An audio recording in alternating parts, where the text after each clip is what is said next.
Dave Sharma, thanks so much for your time once again. What is going on in Canberra this week? Is the government still in control? Absolutely, we're in control, but we are dealing with some difficult pieces of legislation or some challenging pieces of legislation that people have strong views about. And the story you were just covering then was obviously a decision in the Senate where the government doesn't have a majority, and we do rely upon the support of the crossbench to get things done. So, you know, everything is contentious in Canberra, and we don't have a big majority in the House of Representatives. We don't have a majority in the Senate. So it does always involve negotiation and a fair bit of theatre as well. You said difficult legislation. I thought you might have said difficult people on your own side. Is that about accurate as well?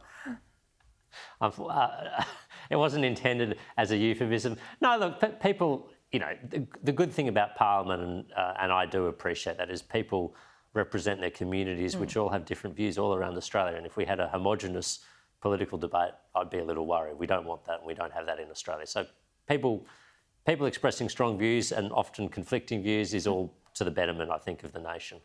Let's talk religious freedom then. Does it protect gay students and teachers, this bill that will be introduced and put off to a committee? Well, this particular piece of legislation, religious discrimination, what it does is protect people of faith from discrimination on the basis of their faith.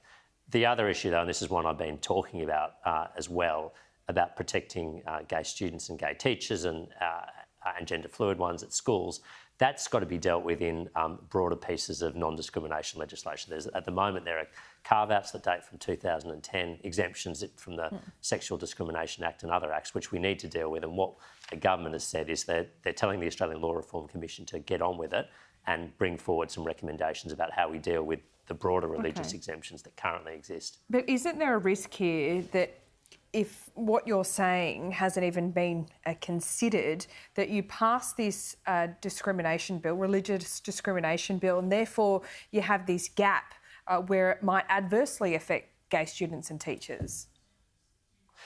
I don't think this piece of legislation does that at all. That is an issue that we need to address, but this piece of legislation is not going to prejudice the rights or change the balance that's already there. This legislation is intended to be, and should only be, a shield and not a sword. That is, it should protect people against discrimination on the basis of their faith, but it does not give them any more rights to discriminate against people because of their faith. And just to be clear, you have seen the legislation, haven't you?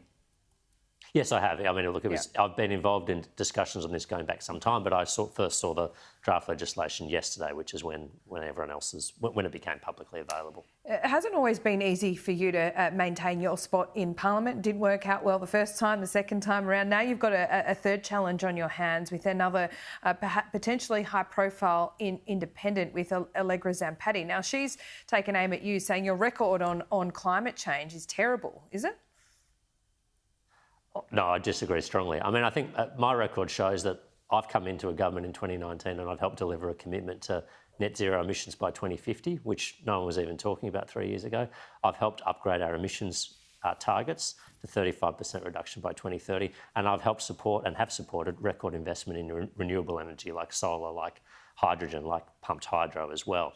Even what we were just talking about, religious discrimination. I mean, I was arguing quite strongly for the removal of the Folau clause and the so-called conscientious objector provisions, and that's been done. I mean, I think this shows what a strong voice within a party room can achieve. Does it mean you get things all your own way the whole time? No, of course not. But the nature of Parliament is there's 151 members of the House of Representatives. If you want to get things done, you've got to convince at least 75 others. So coming here saying you're going to do this and you're going to promise that, and not being able to convince any of your colleagues is a recipe for futility. So what's the biggest danger for you then going to the election, that you have an independent being able to argue that, you know, vote for me, I might hold the balance of power and hold whatever government's in power to ransom to get things done? Is that a big risk?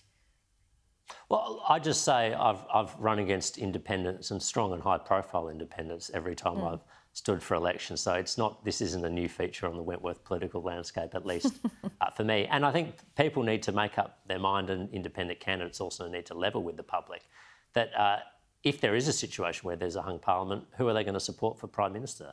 And I think it's important that they disclose that as well, because ultimately, after this election, you're either going to have sitting in the lodge Anthony Albanese or Scott Morrison. And any independent will need to decide who they're going to support, and they should be declaring that to the public as well. I'm running as a Liberal candidate. Obviously, I'll be supporting a Liberal formation.